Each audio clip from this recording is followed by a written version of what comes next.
Deputy Thomas Pringle and the Deputy 7.5 minutes. Thanks very much, Cathaoirleach. And I'd like to start off just by commending the Anti-Austerity Alliance deputies for putting forward this legislation tonight. And I'd also like to commend the government for announcing that they're not opposing the bill.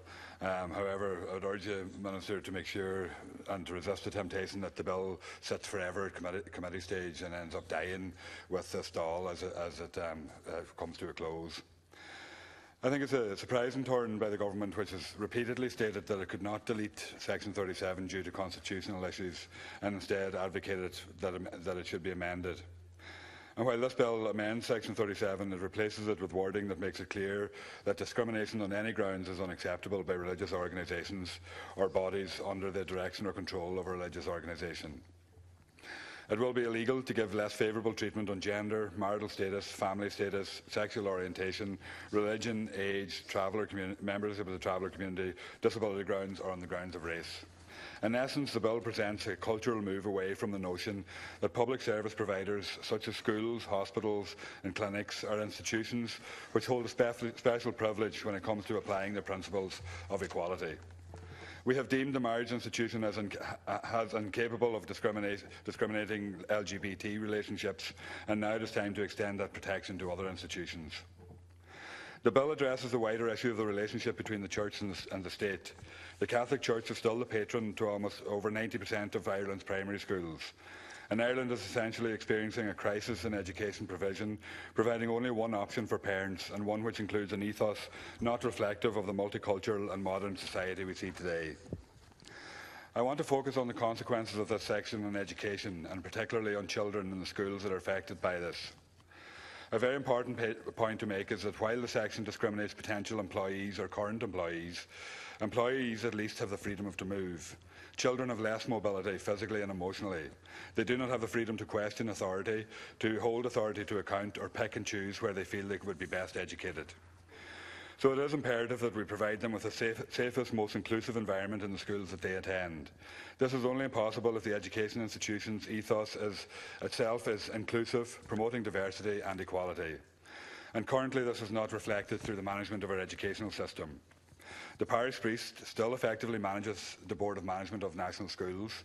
The diocese has a nomination to 3 members, including the chairperson of the Board of Management. There's 2 teachers representatives on the board, so the board is stacked in favour of that ethos, because the teachers might not feel that they can challenge it on the basis of looking at protecting their jobs.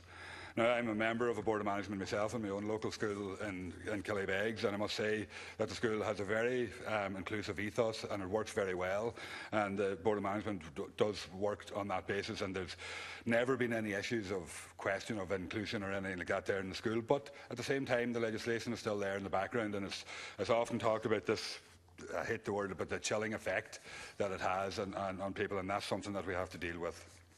So I think that if this bill was passed, it would ensure a more equal environment for prospective employees and current employees. Section 37, as far as I know, hasn't been challenged, and we all know that on the surface, schools seem fairly relaxed about imposing the Catholic ethos on employment procedures. But discrimination, as I said, can be and often is silent. How many promotions were passed over because an employee did not fit the profile due to his or her sexuality, beliefs or ethnicity? How can we truly know the full consequences of Section 37 if discrimination of this kind is protected in legislation?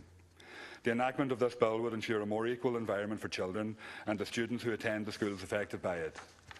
Children cannot interview a prospective teacher or sit on a board of management as previously discussed, so they place their trust in the adults in their surroundings. If those adults themselves practice fully principles of equality, they are certain to benefit from that, as people will be hired to teach based on their ability and not on an allegiance to a particular ethos. It would also ensure greater transparency in the hiring process, ensuring that people of non-faith or minority religious backgrounds and publicly identified LGBT people are not deterred from training or taking up employment as teachers in the state. And this was the exact wording used in the government's programme for government as one of its commitments. There are a number of contradictions that surround the Section 37 as it stands. One, the Equal Status Act which protects an individual from discrimination on the basis of the grounds as outlined in the wording of this proposed new bill. However, the individual is not protected from discrimination when it comes to certain religious organisations or bodies controlled by them.